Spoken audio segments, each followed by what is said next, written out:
Muchas gracias a todos por conectarse, por haberse inscrito y haberse interesado en este webinar de violencia y acoso en los espacios laborales. En esta oportunidad vamos a estar con Carolina Pérez, que es consultora de IST y además experta en género, y con Pablo González, que es gerente de cultura preventiva y factores psicosociales. Ellos van a ser los encargados del webinar. Durante el webinar ustedes pueden ir dejando sus preguntas en el chat y vamos a ir viendo si vamos respondiendo entre medio o las vamos dejando para el final. Así que muchas gracias por estar. Y también comentarles que más hacia el final del webinar les voy a dejar un enlace de una encuesta de satisfacción para que nos cuenten qué les pareció y así poder tener una retroalimentación para los futuros encuentros que tengamos. Así que Pablo, Carolina, les doy el pase para que comencemos. Muchas gracias, Nina. Muy feliz de estar acá conectadas con todas, con todos, y muy contenta de estar con Pablo González, también de nuestra área de psicosocial, nuestro gerente del área psicosocial de IST. Y bueno, hoy día el tema que nos convoca es violencia y acoso en los espacios laborales, que es una temática que no ha dejado de estar en vigencia, tanto por lo que tiene que ver con ya el más de un año que lleva la ley Karin. Ya hay datos interesantes ahí que vamos a ir mirando. Lo que nos ha traído también el decreto 44, pero hoy día nos vamos a centrar en el ley Karin. Y además, antes de continuar, un aviso de utilidad pública. Ahí después Nina les va a dejar la info y el enlace de inscripción, porque el próximo miércoles 22 tenemos una jornada de salud mental, donde vamos a seguir conversando más en términos generales. Ya en esta oportunidad vamos a hablar de violencia y acoso en los espacios laborales. Vamos a hablar más en términos generales y también vamos a mirar lo que tiene que ver con prevención del suicidio en los espacios laborales, a propósito que eh, el primero de diciembre entra en vigencia la circular sobre justamente prevención del el suicidio en los espacios de trabajo, ¿ya? Entonces, los dejo cordialmente invitados. Si no alcanzan a ingresar al link, pueden ingresar a la página de IST, y ahí está para que se puedan inscribir. Bien, proseguimos, Pablo, ¿cierto? Y bueno, sumarme a las palabras de Caro, muy bienvenidas y muy bienvenidos todos. Espero que tengamos una jornada lo más satisfactoria posible y que podamos colaborar con entregarles insumos que les puedan permitir tener una gestión más oportuna, preventiva, con enfoque de género, que resguarde algunas situaciones. Aquí nuestro foco es tratar de dar distinciones para que ustedes el día de mañana, hoy, puedan ya empezar a tener una mirada diferente para situaciones que quizás antes no estábamos teniendo tanta atención. Entonces esperamos que tengan una experiencia satisfactoria. Como les decía, la idea de hoy es que podamos mirar y primero aproximarnos al fenómeno de las situaciones de violencia y acoso, de explicarnos cómo emergen y enmarcarlo dentro de las definiciones que están en la regla de la ley y en el reglamento de la ley Carín, para que también hablemos de los límites de cuando sí, cuando no, y podamos tener esas distinciones. Y desde ahí identificar cuáles son las situaciones de riesgo que impactan desde las determinaciones sociales de la salud en el fenómeno de la violencia y el acoso, pudiendo también generar distinciones para reconocer los apoyos que se puedan requerir o los efectos que tiene esta situación en la salud mental y física y las rutas de derivación y apoyo, junto con conocer las obligaciones que tienen los empleadores y los organismos administradores en esta línea. Lo primero que les queremos comentar es que cuando las personas tenemos algún malestar o alguna tensión a propósito de, no sé, que podamos tener quizá una situación de malestar, tristeza, rabia o algún trastorno en materia de salud mental, este no emerge en nosotros solo. Este emerge a propósito de que estamos envueltos en, en- en una serie de situaciones y condiciones que impactan de forma directa y diferenciada en cómo vivimos el fenómeno salud-enfermedad. es decir, cuando estamos saludables o cuando estamos con alguna dificultad, que puede ser una enfermedad, pero también puede ser un malestar situado o puede ser un trastorno, pero esas situaciones de malestar no emergen solas. No es que yo, a propósito de mi relato de vida, necesariamente quede acotado que por esto me emerge, no. Si me ayudas con la siguiente, Caro, lo que ocurre acá es que hay condiciones en las sociedades modernas en las que vivimos que hacen que la sensación de bienestar o malestar varíen. Y eso también impacta en cómo también yo adquiero las fórmulas de buscar no padecer más esta situación de malestar. Si apretas la siguiente, Caro, y te dejo un poco más para ti, porque hay hartos elementos, y lo que estamos mirando acá son las determinantes sociales de la salud de la Organización Mundial de la Salud, es decir, aquellas cosas que están con insumos suficientes para demostrar que efectivamente tienen una incidencia. Y podemos mirar distintas situaciones. Podemos mirar, bueno, la posición social de las personas hace que varíe la posibilidad que tengo yo de ser oportuno en la adquisición de un servicio de salud para mi mejora a propósito de el malestar que estoy teniendo. O el contexto socioeconómico también va a determinar las diferencias que hay entre sentirse bien y sentirse mal. Lo mismo que la migración. Por ejemplo, no es lo mismo ser migrante en Estados Unidos en el periodo de Biden que en el periodo de Trump. Y por ahí las personas pueden decir, oye, es que migrar puede ser también una causa de salud mental. Va a depender de cómo se despliegan las condiciones del migrar en una determinada sociedad. Y en particular cuando pensamos en las situaciones de violencia y acoso, en los contextos del trabajo estamos mirando algunas de estas determinantes sociales. Entonces, dentro de lo que nos indica Pablo, los determinantes sociales de la salud, tiene que ver con que la salud no es que yo esté simplemente, que no esté no enfermo o no enferma, ¿ya? Y no es una situación o un fenómeno individual, ¿ya? O sea, yo voy, me siento, no sé, deprimida o me enfermé de X cosa, una gripe y voy al médico y listo, ¿no? Hay una serie de factores que también influyen, ¿ya? Y que hacen que el fenómeno de la salud sea un fenómeno complejo, o sea, complejo en el sentido que tiene multivariables. Está, por un lado, lo que nos hablaba Pablo de la migración, pero también está el género, ¿ya?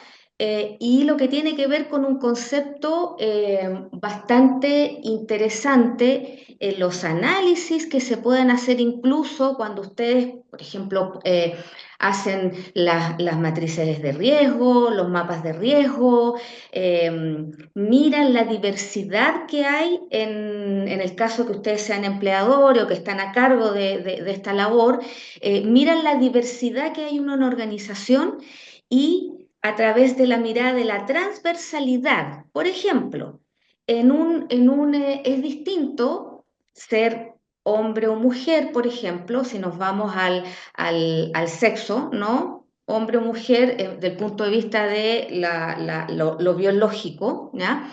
En un rubro altamente masculinizado, por ejemplo, como podríamos decir que todavía es la minería o la construcción, ¿ya? Pero no es lo mismo ser hombre en calidad de migrante y no es lo mismo ser una persona trans, una persona trabajadora trans, por ejemplo, en un rubro,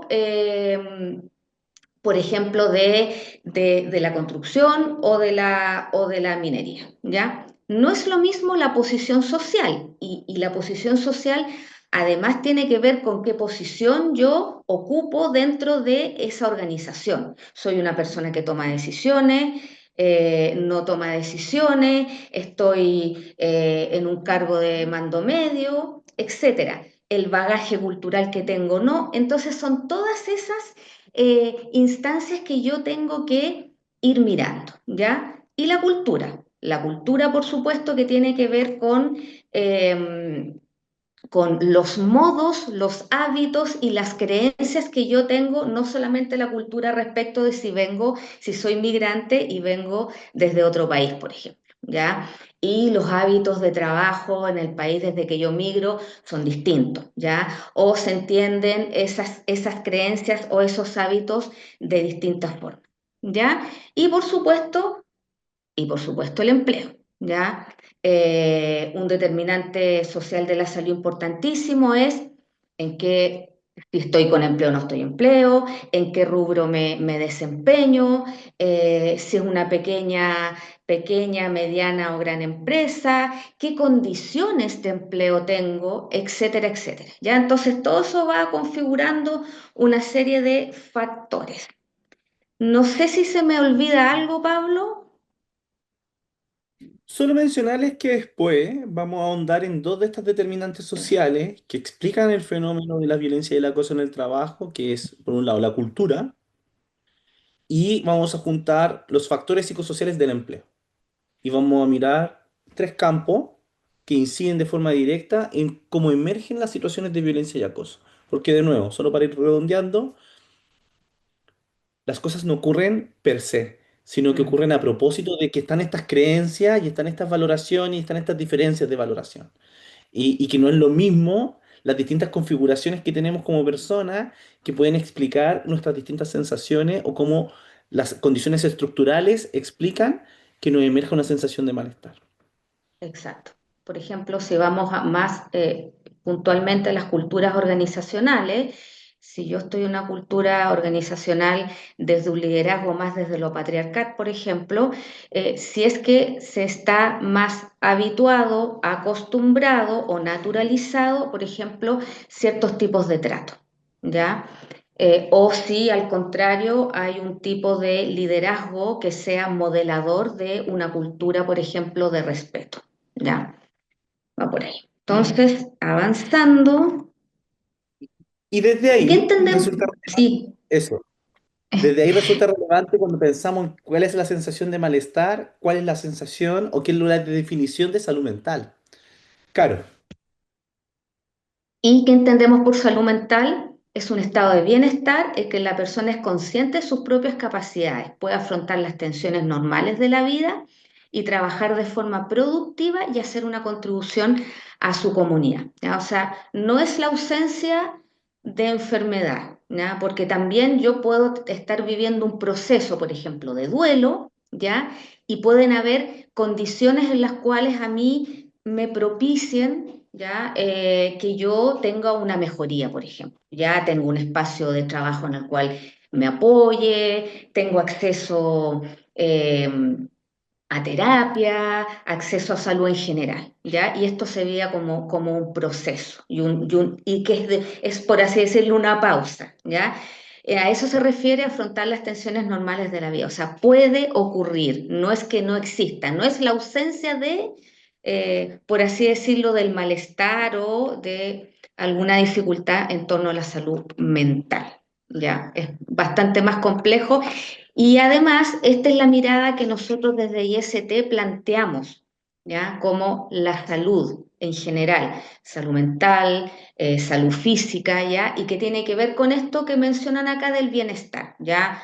Eh, espacios, por ejemplo, si yo vivo en un barrio donde hay plazas, si yo vivo en un barrio donde hay, por ejemplo, si es un barrio donde hay delincuencia, no hay delincuencia, si hay ruido, si no hay ruido, condiciones de vivienda, etcétera, cuánto me tengo que trasladar yo al trabajo, una serie de situaciones.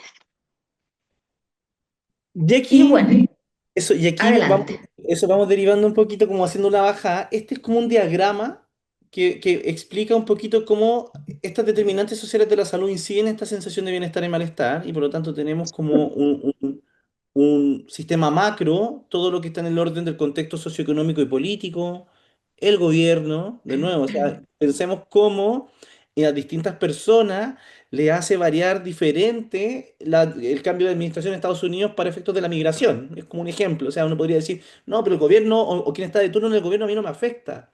La verdad es que va a depender desde dónde está mirando este gobierno y las políticas que ejerce desde esa mirada porque es una determinante social. Si el día de mañana, no sé, ocurre que, o lo que está pasando ahora, así como que hay una atribución respecto a si a si todos los funcionarios públicos son o no son eficientes en el ejercicio de las funciones. Ahí hay un juicio que está impactando hoy día en la vivencia de la salud mental de los funcionarios públicos, porque los pone en tensión. Por lo tanto, decir, esto no me afecta, la verdad es que sí, nos afecta a todos en mayor o menor medida, dependiendo de la mirada que tenga este gobierno. Lo mismo pasa con políticas macroeconómicas, que es lo que hemos visto respecto a la inflación, por ejemplo. Y así, políticas sociales, como el tema, por ejemplo, de las pensiones. O sea, todo esto incide o sea, un pensionado o una pensionada con lagunas a sus 70 años, estas situaciones le impactan de forma directa en su vivencia de salud o enfermedad. Y después tenemos un espacio más meso, más mediano respecto a los impactos más cercanos, más propios a las personas, como el género, la etnia, porque no es lo mismo ser mujer en una zona urbana de tez blanca a ser una mujer de un pueblo originario en una zona rural. La vivencia es diferente. Y entonces, la idea de nosotros es mostrarle un poquito con este diagrama, y especialmente con el otro, Carlos, si me ayuda, ¿eh? Eh, es importante que nos pensemos, y aquí va a venir, es como las personas somos sujetos, porque estamos dentro de estamos envueltos en un marco, así mira, como pensémonos como la yema de un huevo, ¿ah? Entonces una cosa somos nosotros como yemita, pero otra cosa es después la clara y otra cosa es la cáscara del huevo. Entonces, pensemos que la cáscara es esta condición más macro, gobierno, política, economía, la más próxima más de la yemita pueden ser nuestros espacios sociales de desenvolvimiento, como el trabajo. Y ya la yemita somos nosotros con nuestras familias, nuestros seres queridos. Ahora, si cambia algo en la cáscara o cambia algo en la clara, eso nos va a incidir de forma directa a nuestra vivencia individual de sensación de bienestar o malestar. Y esto está mirado desde el punto de vista de un sujeto, una persona. Y aquí, antes de pasar al siguiente, aquí lo que es importante relevar es, nosotros somos sujetos biopsicosociales. A veces nos distinguimos y decimos, mira, esto es más de orden biológico, físico, esto es más de orden psíquico, esto es de orden social. Eso es una división metodológica para nosotros para poder entender por separado alguna de las partes, pero como decía la Gestalt, no es lo mismo sumar las partes que las partes en su conjunto. Entonces nosotros somos sujetos biopsicosociales, subsumidos en la yemita, como yemitas subsumidos en el entorno del huevo, en una realidad social dinámica y volátil.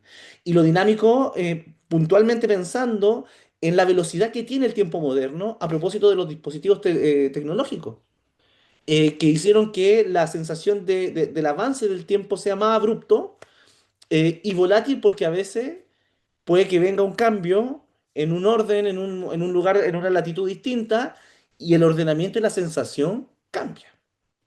Ahora, si pasamos a la siguiente, Caro, ¿qué pasa cuando estos sujetos subsumidos en esta realidad social dinámica y volátil se encuentran con otros dos, que pueden venir desde caminos distintos?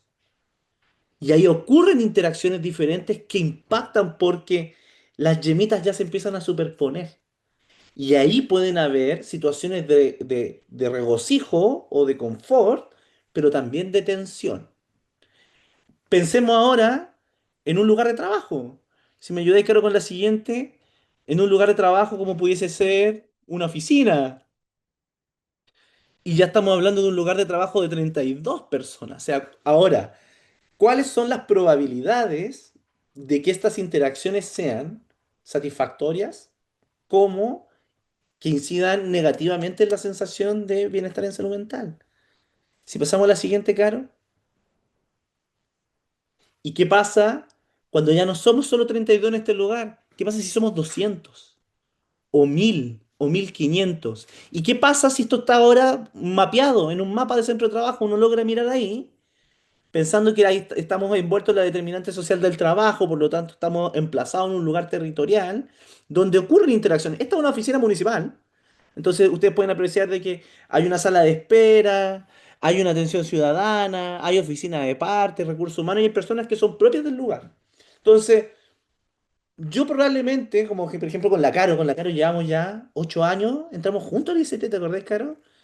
8 años, entonces es muy distinta las interacciones que tenemos nosotros dos si me llevo con la siguiente, a cuando también ingresan en este espacio laboral terceros ajenos a la relación laboral. Y ya por lo tanto, la situación cambia. Y hay personas que pueden estar más expuestas en tanto atienden público, usuario, apoderado, ciudadanos, por ahí vi a alguien de la SUBE que vienen a hacer una reclamación y quizás estas personas tampoco vienen en el mejor de los ánimos. También con sus propias tensiones, y tampoco es como decir, oye, ahí ellos son. No, no, no.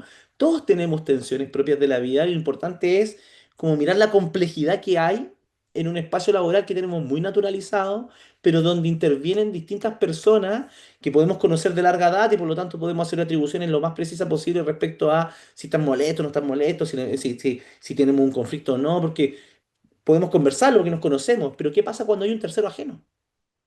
Entonces, en materia como ya entrando en situaciones de violencia y acoso, porque lo primero que queríamos mostrarle es los fenómenos de salud y de situaciones de violencia y acoso no ocurren en el aire, no es porque yo tenga una hipersensibilidad respecto a cómo me tratan o no me tratan, sino que hay condiciones que determinan esa emergencia y va a depender de las características que pueda tener cada uno y cada uno de nosotros. Ahora, en el mundo, la Organización Panamericana de la Salud dice que el 15% de los trabajadores a nivel global experimentan problemas de salud mental, lo que puede afectar claramente la productividad y la calidad de vida.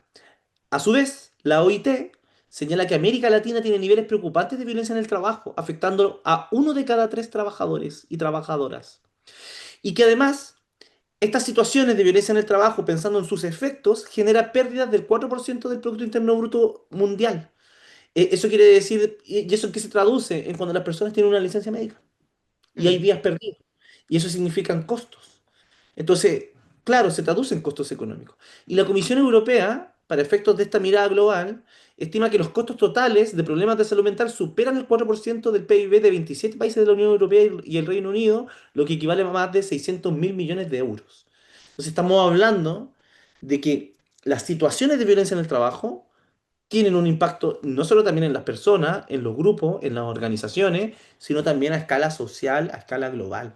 Por lo tanto, resulta ser un elemento de salud pública que debemos todos los actores poder mirar y colaborar. Solo agregar, Pablo, como haciendo foco en estos datos que tú entregas, que decir que el 60% de la población mundial trabaja, ¿no? O sea, eh, es un número muy grande, ¿ya? O sea, la mayoría de nosotros somos personas trabajadoras y además de eso pasamos la mayor parte del tiempo en el trabajo. Por lo tanto, darle foco a este fenómeno es sumamente importante, ¿ya? Y a propósito de las pérdidas a nivel económico, ¿ya? También decir que cada año se pierden 12.000 millones de días de trabajo debido a enfermedades de salud mental asociadas al trabajo, ¿ya? Entonces, por una parte, es como poner en la mesa estas cifras, no solamente implica mostrar este mapa general, sino que además decir, ok, esto tiene que ver no solamente con el bienestar, porque a veces concientizar respecto de la importancia de la salud mental en los espacios de trabajo, bueno, para empezar de la salud mental, es complejo, ¿no? Felizmente se está hablando cada vez más del tema, ¿ya? En el trabajo, en la casa, en las escuelas, ¿ya? Pero si de alguna forma las organizaciones públicas y privadas no se suben a este carro, vamos a tener este tipo de pérdidas. O sea, si no lo queremos ver por el lado del bienestar, veámoslo también por el lado de las pérdidas a nivel económico y que también tiene que ver con la alta rotación en los espacios de trabajo que genera sobre todo en personas trabajadoras en el ámbito del retail, del servicio, ¿ya? Por esto que decía Pablo, de que están más expuestas no solamente a la relación entre pares, a la interrelación, sino que además a la violencia de terceros, la violencia externa. ¿Ya? Entonces, como lo habíamos conversado, esta es ya una bajada más concreta respecto a qué situaciones, condiciones de los entornos que en gran medida podemos gestionar, porque cuando hablamos de cultura, hablamos, como decía la Caro al principio, estamos hablando de hábitos, valoraciones, simbología, y lo que nosotros estamos tratando de promoverles ahora es mostrarles que estas configuraciones de mujer migrante o hombre migrante o mujer trans tienen que ver con valoraciones de la cultura. Es decir, y eso incide de forma directa en situaciones de violencia. Y después, cuando hablamos de organizaciones del trabajo, pensando en los diseños, las exposiciones, personas que trabajen atendiendo público, en un CESFAM, en un hospital, o educadores en una escuela, o funcionarios públicos en atención ciudadana, porque hay puestos de trabajo que están más expuestos a las situaciones de violencia en el trabajo. Y después también hay situaciones disfuncionales. Y esas situaciones disfuncionales tienen que ver ya con la conversación interna, es decir, con los equipos de trabajo. Cuando ocurren formas disfuncionales de trato, de bajo apoyo o de hostilidad. Y todas esas situaciones van a incidir de forma directa en que ocurra el hecho de violencia, el hecho social de violencia en el trabajo. Entonces lo que vamos a hacer ahora es mirar cada una de estas partes. Claro. Bueno, tenemos el componente cultural, ¿ya? Que como decíamos tiene que ver con todo esto que se relaciona con los hábitos, las creencias, y que uno puede ver que puede ser coherente o no coherente, por ejemplo, con la visión, la misión de la empresa, con los protocolos, no solamente con los protocolos asociados a la ley 21.643, ¿ya? Puede ser todo tipo de protocolos, los protocolos de reclutamiento y selección, ¿ya? Y eso tiene que ver, como dice acá, la cultura de tolerancia al maltrato, o sea, una normalización histórica de conductas hostiles, ¿ya? Traducidas en microagresiones o humillaciones, ¿ya? Las microagresiones son como estos comentarios que son así como más del día a día, pero que son como que son más sutiles, como entre comillas de soslayo, ¿no? Oye, te vería más linda si sonrieras, oye, para ser migrante y para ser haitiano, por ejemplo, hablas muy bien o te desempeñas, cosas así, ¿ya? Que van en el fondo mermando, ¿ya? Y que van constituyendo una cultura de maltrato y que se van, como bien dice ahí, normalizando, invisibilizando, ¿ya? O sea, son formas de hacer que se invisibilizan, no que esto es así y es así, pues no lo podemos cambiar, ¿ya? Y eso invisibiliza que hay un daño porque nos acostumbramos, ¿ya? Y desalienta en el reporte. O sea, yo estoy como persona trabajadora sumida en una cultura del maltrato y por más que tenga un protocolo, ¿ya? De denuncia u otro tipo de documentos, ¿no? A propósito de la ley Karin, no me voy a motivar mucho a reportar, a decir, ¿ya? Porque lo más probable es que le bajen el perfil, por ejemplo, entre otras cosas, ¿ya? Género e interseccionalidad, ¿ya? Interseccionalidad tiene que ver con, les comentaba anteriormente, con esta mirada, ¿ya? Perdón, con esta metodología que tiene que ver con que eh, los géneros están cruzados por otros factores. Y esto es muy importante cuando hablo de la perspectiva y o enfoque de género. ¿Ya? Algunos lo ven como sinónimo, entendámoslo como sinónimo esas palabras para no enredarnos más. O cuando nos hablan por razón de género. Por ejemplo, si yo estoy en el rubro de la educación parvularia, ¿ya? Hay mucho menos hombres, ¿ya?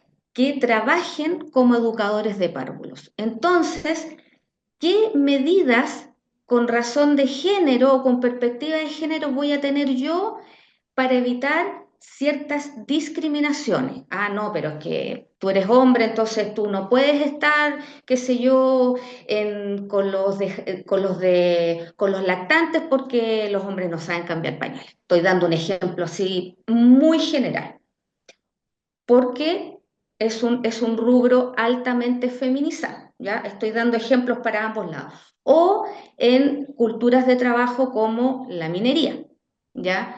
Que sigue siendo, aunque hay aproximadamente un 15 a 20% de mujeres que están en el mundo, trabajando en el mundo de la minería, pero aún están fundamentalmente en áreas administrativas, ¿ya? Entonces, ¿cómo yo puedo ir cambiando ese tipo de culturas? Por ejemplo, eh, los micromachismos, por ejemplo, comentarios que tengan que ver con eh, socavar, chistes, tallas, ¿no? En doble sentido que podrían incomodar, etcétera, etcétera. ¿Ya?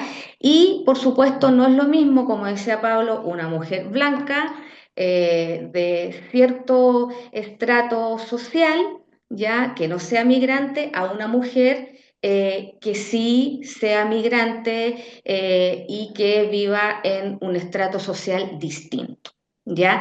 Porque el acceso al empleo, ¿ya? La toma de decisiones, ¿ya? El cómo esa persona se va a desenvolver es distinto, más allá de sus tareas y funciones, ¿ya? Por ejemplo, cómo yo aplico la ley de conciliación vida-trabajo, ¿ya? Si tengo si tengo mayormente fuerza de trabajo femenina, ¿ya? Y son mujeres que tienen hijos en edad escolar, que tienen una alta carga doméstica, etcétera, etcétera. ¿Ya?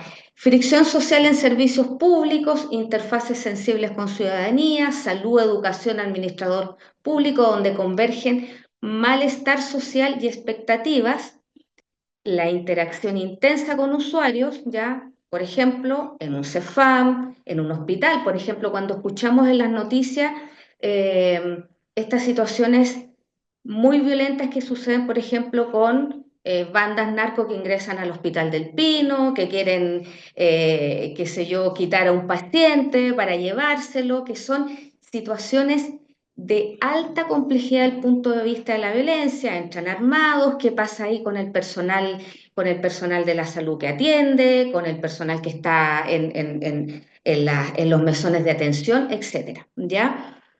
Y eso puede generar una alta carga emocional y potencial de conflicto. Bien, vamos a la siguiente.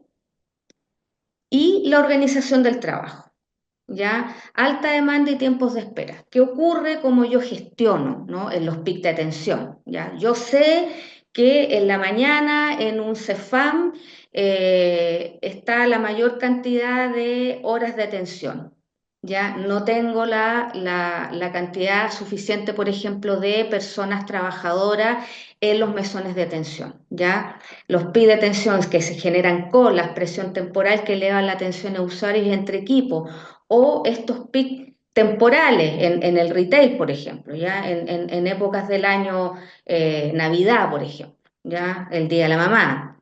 Dotación insuficiente, plantillas por debajo de lo requerido, que implican rotación y ausentismo crónico, que sobrecargan tareas y roles, y ahí se va generando todo un círculo vicioso, ¿ya? O sea, no solamente tengo una exigencia de trabajo, una alta exigencia de trabajo, sino que además hay una dotación muy baja, por lo tanto, empiezo a haber ausentismo. Y como hay ausentismo, hay rotación, y así es como, de alguna forma, como decirlo coloquialmente, un cuento de nunca acabar.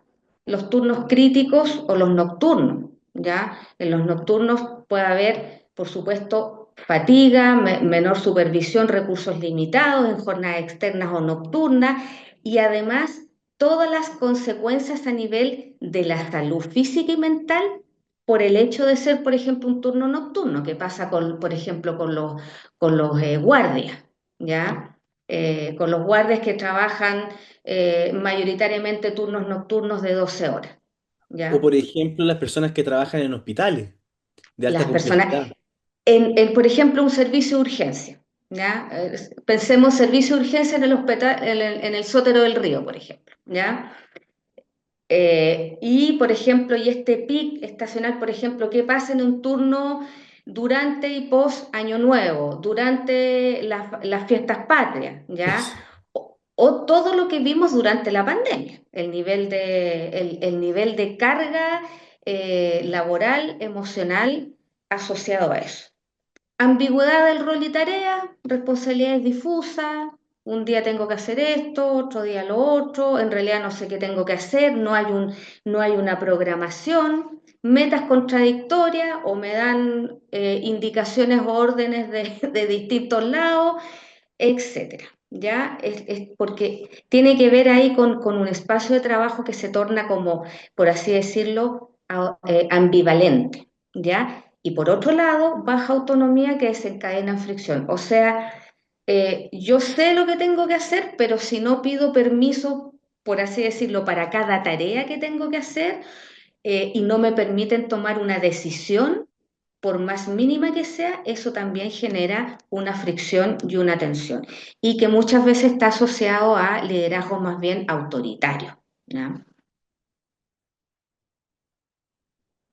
Liderazgo y clima disfuncionales, bueno, situaciones disfuncionales que ya los mencionaba Pablo, autoritarismo, microgestión, conflictos no resueltos que habilitan acoso entre parejas, jerarquía. Y cuando hay tensiones en el día a día, ¿ya? Y que pueden ser a veces sutiles, nos pueden estar hablando de conflictos que no han sido resueltos, conversaciones que no se han tenido ya y generan un clima de tensión y equipos de trabajo disfuncionales. Canales de denuncia débiles.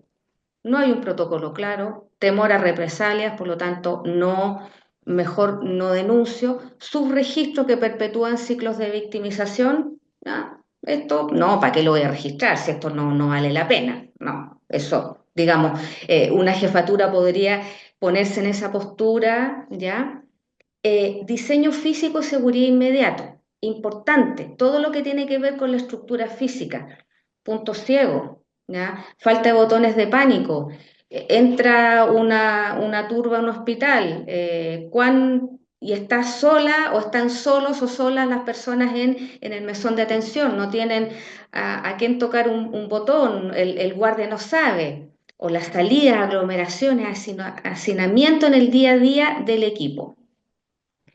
Experiencia y redes de apoyo, por ejemplo, y que eso está demostrado en un estudio en Santiago en el 2020, en personal de salud, ya, por ejemplo, las personas que mayormente, los trabajadores de salud que mayormente recibían o eran, o que tenían dificultad para resolver estas situaciones de violencia externa, ya fundamentalmente de pacientes o de visitantes, era personal nuevo, novel, sin entrenamiento, ya en desescalamiento. Ya, por ejemplo, en desescalar una situación de agresión. Si viene un paciente o un familiar y me empieza a gritar, yo le grito, ¿ya? O entro en esta espiral de enojo, ¿no? De cómo estar ahí a la defensiva ni contención integral débil a la subcultura del equipo. O sea, no solamente yo, porque una situación me puede tomar por sorpresa y puedo no gestionarla bien, pero tampoco tengo a alguien al lado que me ayude a contener la situación. ¿Ya? Y consecuencias para la salud. Bueno, son distintas, son varias desde el punto de vista de la salud mental. Depresión y disestrés. Disestrés es cuando este estrés que me empieza a tener esta sensación de que estoy abrumado o abrumada, ¿ya? Y esa sensación de sentirte abrumado o abrumado hace que no podamos pensar, por ejemplo, ante una situación durante o después de una situación de violencia, ¿ya? O de acoso, pensar con la mayor claridad cómo puedo enfrentarla o cómo puedo gestionarla o a quién puedo recurrir. Ansiedad e hipervigilancia. Hipervigilancia tiene que ver con este estado de estrés crónico, de alerta crónico, y es como, ya, aunque la situación de violencia o de acoso haya pasado, yo quedo con esta sensación de que en cualquier minuto algo va a ocurrir en relación a una situación de acoso o de violencia.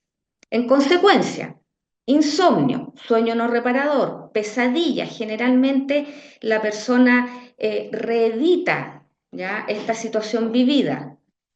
Trastorno de estrés postraumático en exposiciones repetidas o severas, o sea, una persona que trabaja, por ejemplo, en un servicio de salud de alta complejidad, que llegan situaciones de violencia, etcétera, etcétera. O si esa persona ya viene en una situación de estrés, ya en su vida, lo que tiene que ver con la vida más personal o familiar, y esta situación de violencia o de acoso intensifica, ¿ya? Este trauma, este estrés postraumático, ¿ya?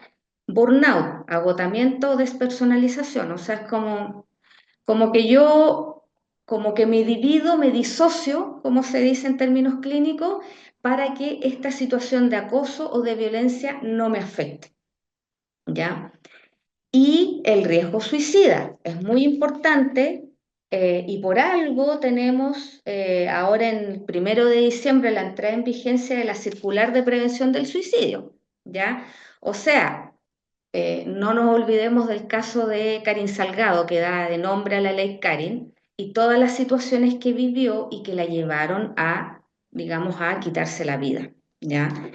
Entonces, todos estos elementos que hay que tener a la vista, observarlos, chequearlos, porque uno puede también como compañero de trabajo, como empleador fundamentalmente, derivar, ¿ya? Contener, derivar, ¿ya? Frente a una situación de posible riesgo suicida. Y en la salud física, ya que sabemos que no está, nuestra mente no está separada de nuestro cuerpo, pero acá lo ponemos como a modo más pedagógico, explicativo. El riesgo cardiovascular, ya coronaria, cerebrovascular, infartos al miocardio, hipertensión y alteraciones hemodinámicas, dolor y cefaleas, dolores musculoesqueléticos, disfunción inmune, inflamación, trastornos gastrointestinales, el famoso colon irritable, etc. Mecanismos y cursos, por ejemplo, todo lo que tiene que ver con el eje de nuestro sistema neuroendocrino que se conecta con el cortisol, ¿ya? Inflamación y coagulación, ¿ya? También está el sueño, ¿ya? El sueño en general es uno de los trastornos del sueño en este caso, o cómo modifican nuestro ciclo de sueño, es un síntoma, pero que es uno de los primeros que aparecen, o los que hay que tomar, no es que los otros no se tomen en cuenta, pero que hay que tomar mucho más en cuenta a propósito de que si estamos viviendo una situación eh, de acoso, de violencia en el trabajo, ¿ya? Que afecta a nuestra salud mental, por supuesto, y en toda afectación o todo malestar o dificultad en términos de salud mental, ¿ya? Pueden existir conductas de riesgo, ¿ya? Tabaco, consumo de alcohol, consumo problemático de alcohol, tabaquismo. La espiral psicosocial, me empiezo a aislar, ¿ya? Empiezo a no querer ir a trabajar, me levanto y empiezo a sentir un disestrés o una angustia asociado de que el lugar donde yo paso más tiempo, que es el trabajo, está empezando a ser un lugar para mí que me genera un nivel de estrés importante. Y los moduladores de esto tienen que ver con el apoyo entre pares, por ejemplo, apoyo a nivel también de los otros ejes que yo tengo en mi vida, el liderazgo, ya es muy distinto tener un liderazgo autoritario, un liderazgo más bien patriarcal, cultura machista o de micromachismo, ya a un liderazgo que es colaborativo, que escucha, ¿no? Y que es el mismo liderazgo en sí mismo quien moldea conductas de respeto, eh, conductas de respeto y buen trato, ¿ya? Y el tratamiento oportuno, ¿ya? La derivación oportuna. Bueno, desde ahí creo que la Caro ha podido explayarse y entregar la información suficiente como para entender lo relevante que es o los efectos que tienen en las personas estas situaciones. O sea, pudimos mirar algunas condiciones de la cultura que inciden en esto, organizacionales, del diseño de los puestos de trabajo, mayor o menor exposición, y después ya los efectos que tiene esto en las personas. Y precisamente la ley Karim busca ayudar a tener una incidencia en la cultura, en la organización y en las situaciones del trabajo que hacen que estas situaciones puedan ocurrir. Por lo tanto, que tratemos de hacer lo posible por mitigar en tanto los efectos que tiene en la salud individual, grupal, porque una persona que tiene toda esta sintomatología asociada a esta exposición, también está en una familia, hay un impacto en su entorno próximo, por lo tanto, no es solo una persona la afectada, sino que un entorno. Y la ley Carín lo que busca hacer es prevenir, sancionar y erradicar la violencia, el acoso sexual laboral, buscando reforzar procedimientos y resguardos para proteger a las víctimas. Entonces, Y eso, vamos a mirar ahora definiciones y tipos. y los tipos. Claro, dale. Bueno, tenemos, bueno, estas definiciones probablemente ustedes ya la conocen, ¿no? A propósito que venimos hace más de un año conversando sobre la ley 21.643, no está de más recordarlas. Lo que tiene que ver con acoso en el trabajo, que es toda conducta que constituye agresión o hostigamiento ejercida por el empleador o por uno o más trabajadores en contra de otro u otros trabajadores, por cualquier medio, ya sea que se manifieste de una sola vez o de manera reiterada, y que tenga como resultado para él o los afectados su menoscabo, maltrato, humillación o bien que amenace o perjudique su situación laboral o sus oportunidades de empleo. ¿Ya? Recordemos que estos no son definiciones nuevas, ¿no? Ya estaban en el Código del Trabajo, pero lo que cambia es la reiteración de la conducta, ¿ya? Y dentro de la ley tenemos todos estos ejemplos, ¿ya? Que tienen que ver con juzgar el desempeño, aislamiento, cortar, restringir el contacto de una persona con otras, el uso de nombres ofensivos, usar lenguaje despectivo o insultante, hacer comentarios despectivos, expresar intenciones de dañar o intimidar a alguien, enviar en mensajes amenazantes, comentarios despreciativos, en general cualquier agresión u hostigamiento que tenga como resultado el menoscabo, maltrato u humillación. ¿Ya?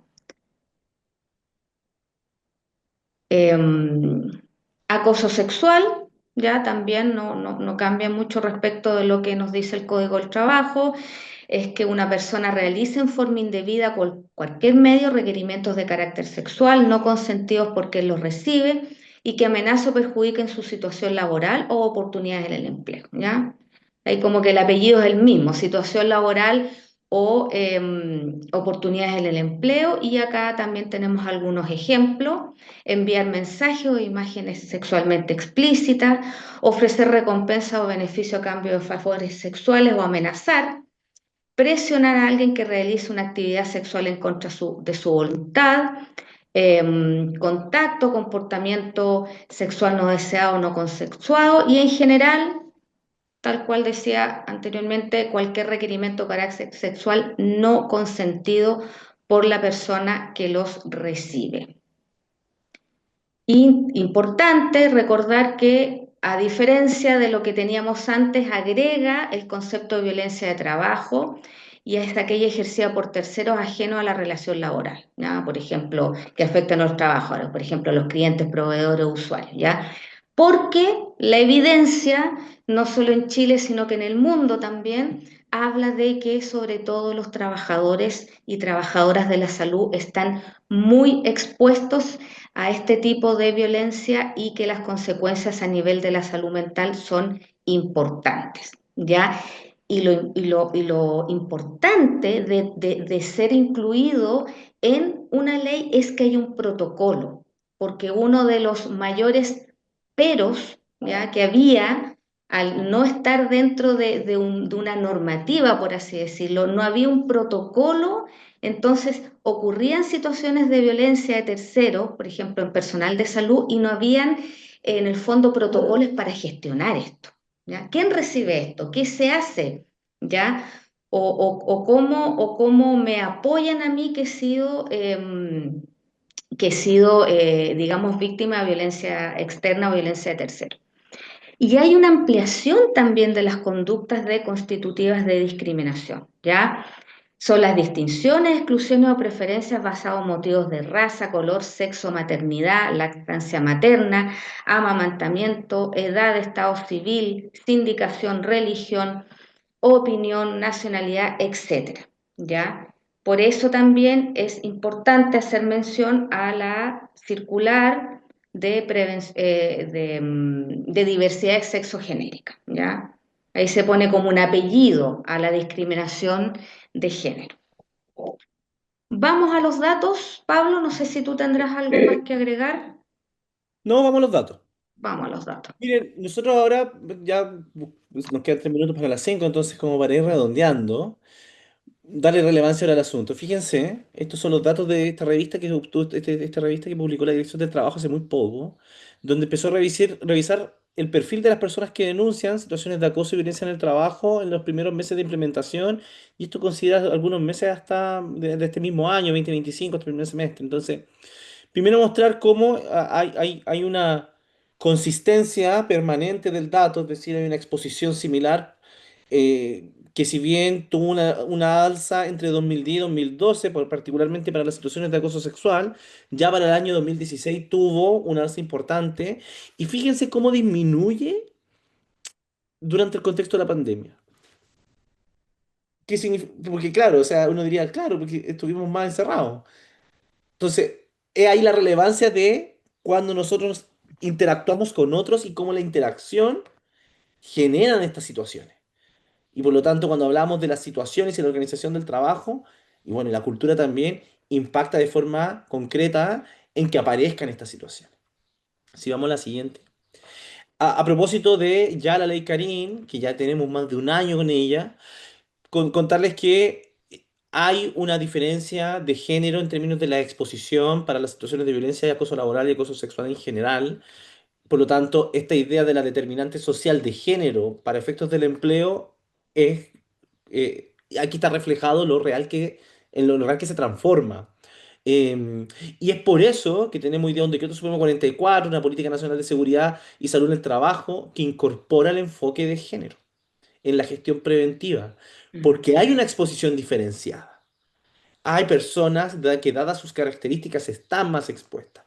Y fíjense en el dato del acoso sexual. 9 de cada 10 son mujeres. Fíjense en las situaciones de acoso laboral. 6 de cada 10 son mujeres.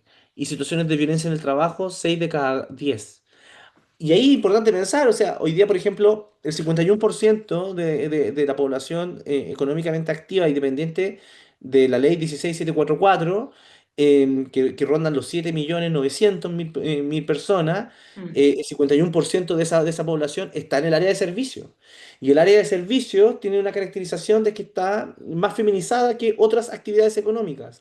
Por lo tanto, el llamado es a los empleadores a hacer un levantamiento de esa información, es decir, dónde tengo áreas críticas de mayor exposición y a qué personas tengo en ese lugar. Ahora, no significa de que yo tenga que sacar a las personas de ahí, sino que yo tengo que tomar medidas preventivas para mitigar la posibilidad de que esa situación ocurra. Porque aquí no se trata de decir, no, mira, como alguien alguna vez dijo, no, aquí lo que está pasando es que vamos a terminar contratando menos mujeres. No se trata, eso es Mm. como poner la carreta delante de los bueyes. ¿Ah? Es como hacer la cosa al revés, como, da la El sofá consecuencia. de Onoto. Claro, para evitar la consecuencia voy a trabajar sobre la consecuencia y no sobre las causas. Hay que trabajar sobre las Mm. causas. Si vamos a la siguiente, Caro. Em, y aquí tenemos un mayor detalle, o sea, donde está la principal bolsa tiene que ver con las situaciones de acoso laboral. Pero miremos primero las situaciones de acoso sexual. Llevamos hasta la fecha, en lo que lleva el primer año, 340 denuncias, 90% muchas mujeres. En general, es un perfil de mujeres mayor de 35 años, que representan el 54% del total, donde el 91% de ellas son mujeres chilenas y por lo tanto tenemos un 9% de mujeres extranjeras. O sea, cuando hablamos de la determinante incorporen ahora a la sensación de malestar que puede tener una mujer el migrar como fenómeno que incide en cómo viven la situación. Y probablemente pueden haber mujeres migrantes que quizás no hacen la denuncia a propósito de su condición de migrante, Mm. precisamente por lo mismo. Entonces, ahí es relevante poder también identificarlo. Hay regiones donde hay mayor preponderancia a las denuncias, también que van de la mano de donde está distribuida la población. La región metropolitana presenta el 35% de las denuncias, luego Valparaíso con el 9%, la región de los lagos con el 9% y Maule el 8%. En general, las denuncias están ocurriendo en empresas grandes, con un alrededor de un 50% en empresas de una magnitud mayor. Y fundamentalmente en el comercio. O sea, como les decíamos, en el área de servicio, fundamentalmente en el comercio, servicios administrativos un 17% y alojamiento y alimentación un 8%. Para efectos del acoso laboral, es donde tenemos la mayor bolsa de denuncia, donde 6 de cada 7 son mujeres, 3 de cada 10 son hombres, donde hay la mayor cantidad de población tiene que ver con personas con mayor de 39 años, 55% de ellas mujeres, 54% hombres, con una nacionalidad, el 91% de ellos chilenos. Nuevamente se repiten las distribuciones en relación a las regiones, de nuevo en empresas grandes, y se incorpora, a propósito de las situaciones, a diferencia de las situaciones de acoso sexual, en este ámbito se incorpora los sistemas educativos, los establecimientos educacionales, con un 12% de concentración de las denuncias. Predominio femenino, excepto electricidad, minería y servicios de agua. Y finalmente, cuando nos referimos a violencia de terceros, tenemos 348 de denuncias acogidas, y ahí tenemos una situación donde baja la edad y está en el tramo de 25 a 44 años, a un 60%.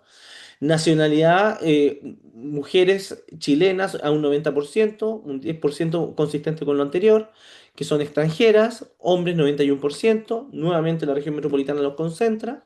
Valparaíso, el Biobío, nuevamente empresas grandes, medianas un 19%, y aquí ya tenemos situaciones, y fíjense cómo va moviéndose, por ejemplo, pensemos en las situaciones de acoso sexual para las actividades de alojamiento, como de lugares donde las personas van a pernoctar.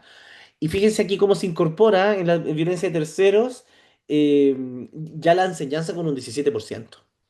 O sea, cuando la teníamos en acoso laboral, es decir, una situación interna a un 12%, aquí ya se ve más marcada la actividad económica como expone distinto, es decir, lidiar con apoderados.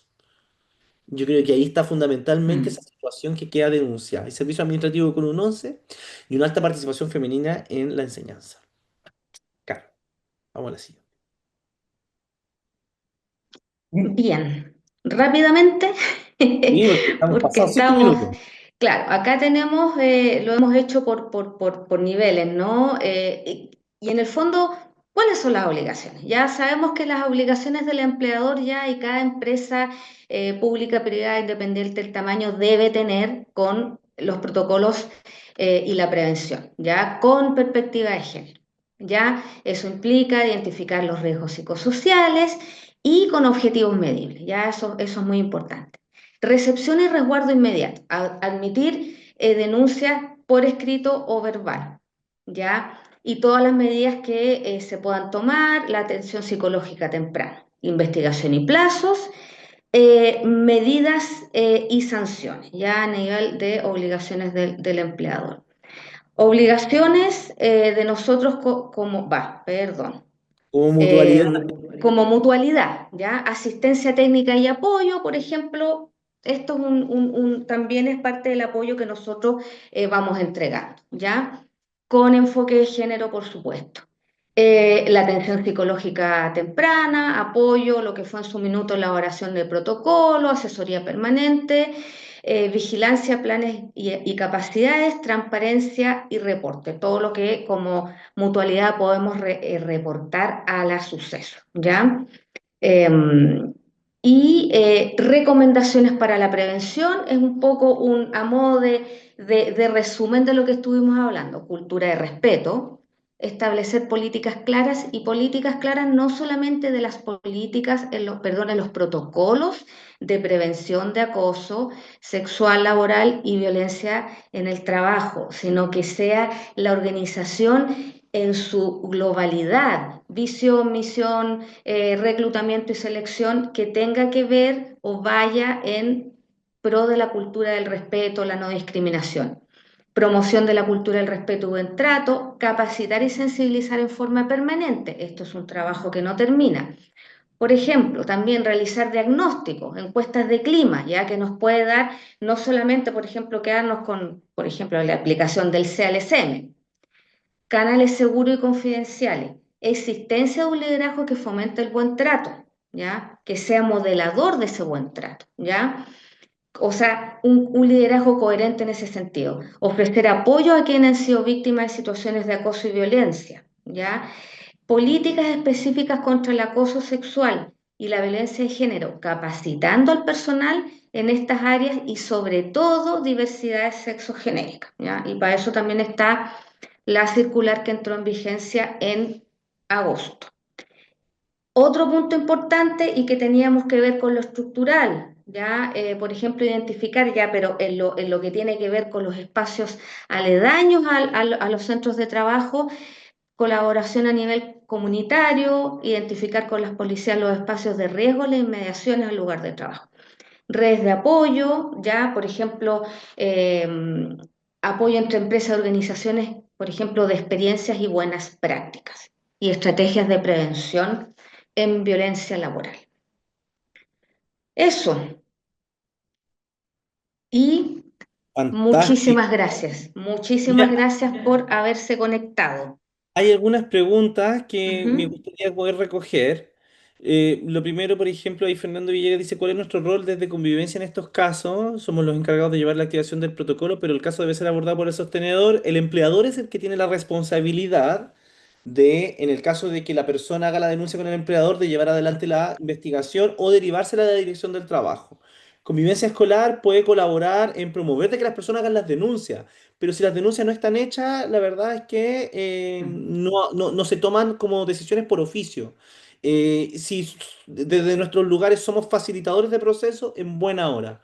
Em, Hay una persona que pregunta por una persona que fue declarada como enfermedad laboral por IST y posterior a eso tuvo alguna tuvo algunos cambios en sus puestos de trabajo, una persona. Dice, la persona fue declarada como parte de los funcionarios que reciben denuncias por maltrato. ¿Qué se hace cuando el ICT cumple con su labor, pero las autoridades ignoran lo sugerido? Hay canales de denuncia. Hay canales de denuncia en los cuales ustedes pueden dirigirse a la dirección del trabajo o cuando son servicios públicos, a quien corresponda dentro de su servicio o de las autoridades públicas. Em, por lo tanto, ahí lo que hay que hacer es movilizar para que, y ahí hay quizás integrar una distinción. Nosotros podemos como mutualidad calificar una enfermedad de origen laboral que pueda tener que ver con situaciones de violencia y acoso y puede ocurrir que en una investigación de ley Carín salga no al lugar. ¿Por qué? Porque son cosas distintas. El seguro quiere resguardar los efectos que genera en la salud una situación que puede ser disfuncional de violencia o acoso en el trabajo. Pero el procedimiento de ley Carín lo que hace es demostrar que hubo un hecho que ocurrió que cumple ciertas características que los revisamos. Entonces es distinto, porque quizás yo en mi investigación, que me faltó un insumo, me faltó demostrar la presencia de algo y quizás queda no al lugar, pero en la recabación de la evaluación de puestos de trabajo, nosotros identificamos como mutualidad que sí hay un efecto. O quizás queda desestimada porque lo que yo atribuyo como una situación de acoso queda demostrado que quizás no lo era, pero esa situación que ocurrió con confusión y todo, igual me generó un efecto a mí en la salud, por lo tanto el seguro corre. Entonces ahí hay una distinción. No, ¿pueden convivir calificaciones laborales de origen laboral con no al lugar una denuncia? Sí. ¿Puede quedar calificada una denuncia y una enfermedad como común? También. Porque yo puedo estar expuesto a una situación de violencia y acoso, pero quizás no me generó una afección a mi salud. Pero yo sí lo distinguí y con ímpetu fui y dije en momento oportuno, porque está la norma, está la ley, entonces tuve una situación de tensión con un tercero, tuve una situación de tensión con un par, con una jefatura, no me afectó emocionalmente hablando, entonces como yo lo distinguí, voy y pongo una denuncia. Y queda lugar. Y después quizá hago una 10 para que me hagan una PT, y como queda demostrado de que yo no tuve un efecto, o esa situación no tuvo un efecto en mí, queda como enfermedad común. Entonces pueden convivir porque son cosas distintas. Por ahí me preguntan, ¿nos envía la PPT? Sí, la PPT entiendo, les va a llegar la información para que ustedes la puedan trabajar. La hicimos con harto cariño, así que ojalá que les sirva. Y claro, cada vez que necesiten una conversación y una asesoría técnica en esta materia, contáctense con su equipo de prevención para que podamos tener una reunión de asistencia técnica con nuestras y nuestros consultores en psicología del trabajo, expertos y expertas en esta materia. Ahí está en el chat la encuesta de satisfacción para que la respondan, por favor. Es muy importante para nosotros tener insumo de cómo les llegó este webinar, esta capacitación. ¿Ya? Y por supuesto agradecer a todos y a todas por haberse conectado. Nos encantaría responder todas las preguntas, pero estamos lamentablemente pasados en la hora. ¿Ya? Se nos alargó un poquito. Muchas gracias, Pablo y Carolina, por esta jornada de webinar. Y los invito a responder la encuesta de satisfacción y también invitar a los participantes de esta jornada a a la jornada presencial de salud mental, que fue la que ustedes mencionaron. Mira, solo respondo lo último, porque estoy viendo las preguntas, entonces quiero tratar de responder. Hay una persona que Ujú. me pregunta, ¿qué puede hacer el IST cuando un trabajador sigue conviviendo con su persona que fue su acosador en el lugar de trabajo? Sepan que cuando nosotros calificamos una enfermedad de origen laboral que puede tener que ver con estos tipos de disfuncionalidad en el trato, hostilidad, abuso, ¿ya?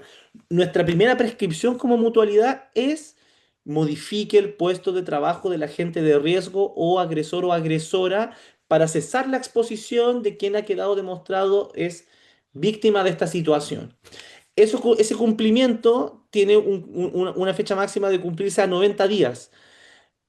Es posible verificarlo. Entonces, ustedes debiesen poder atender o identificar si es que se ha cumplido con las prescripciones. Eh, y eso también es fiscalizable. Por lo tanto, también pudiese ir un agente, la Seremi de Salud, a fiscalizar este centro de trabajo y mirar las prescripciones que nosotros entregamos y decir, mire, ¿por qué no cumplió con esta indicación de su organismo administrador que le dijo que cambiara este puesto de trabajo? Porque tiene que cesar esta exposición. Eso. Muchas gracias, Pablo, por la información y por responder a nuestros participantes. Sin duda son preguntas muy interesantes. Muchas gracias por su presentación.